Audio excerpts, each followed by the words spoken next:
in my early days as an entrepreneur, I was more easily swayed by the opinions of others or the advice I was receiving. And a lot of that advice was not very good advice, and it wasn't that they meant to give poor advice, just they don't know the business, the way that the founder does. I'm Kevin Tighe. I'm the founder and CEO of Beachly, and we are the leading subscription retailer of beach apparel, accessories, and lifestyle items. And we're based here in San Diego, California.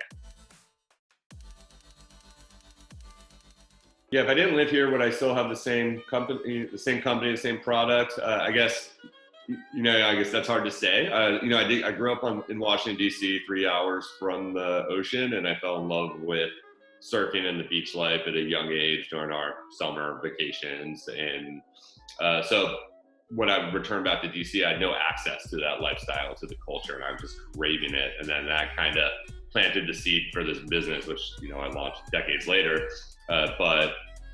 Growing up away from the beach, maybe kind of planted the seed, which became the idea for Beachly. So obviously my passion for the beach life has brought me out to California for college, and then I stayed here.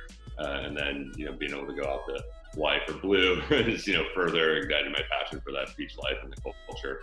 So yeah, it's hard to say, maybe, if I grew up in the mountains, maybe Beachly would be a little bit different. Maybe it wouldn't be so beach focused, but again, I grew up away from the beach. So, I guess that was the ethos for wanting to constantly be connected to this product. And a lot of our members, or that's a huge value prop for a lot of our members, because they don't necessarily have access to the beach life every day. So we deliver it to their doorstep, which I think is one of the favorite things I see when members tell us that. That's something that makes me feel really good. Brand discovery is a huge value prop. So we get a lot of feedback of I never heard of this brand, and now it's one of my favorites, or I never would have worn this, but now this is my go-to item for the summer or the winter or whatever it is. So that aspect of discovery is really cool. And it's both because it's awesome for our members, but it's also really cool for our brand partners. So we can take a brand, we work with a lot of small brands in Hawaii.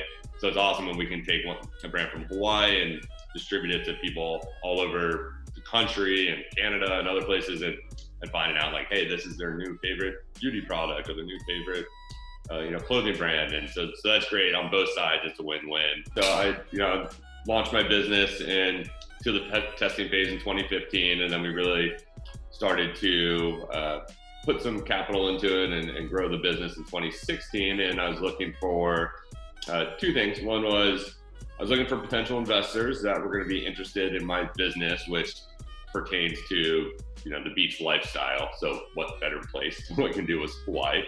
So I was just searching online for angel groups in Hawaii, and I found the Hawaii Angels, and then I connected I found Blue Startups through the Hawaii Angels and reached out, and then was able to connect with the group over there. At Blue Startups, when we came in, we were focused on our men's box. We launched our men's boxes under the name Surf Shop Box. We're now called Beachly. There's been an evolution of the brand over the last few years, but at that time we were focused on delivering men's surf apparel and accessories every month. We had found some early product market fit, so our focus was a little bit more on, I wouldn't say scaling. We weren't at the stage that we were ready to quote unquote really scale, but it was, we were focused on growing the business. We were doing real revenue, and at that time it was really focusing on improving our processes and looking for opportunities on how to grow the business, as well as preparing ourselves to raise some additional capital. So that was the main focus of my time at Blue. We've raised from obviously Blue Startups, and then 4 investors from the Hawaii Angels that have came in after we finished the Blue cohort. And then we have a couple of angel investors. And for my business, since we're like a direct to consumer product business, we're able to generate revenues earlier than, let's say, a SaaS company would. So, we've been able to utilize debt as well. So a majority of our financing was done in the form of debt, which is non-dilutive. So that's nice, but, has put strains on cash flow if not done correctly. So, only do debt deals if it really makes sense for your business. Otherwise, I would not advise it. One advice for other entrepreneurs, there's so much, but the one thing I would say is just, trust your gut.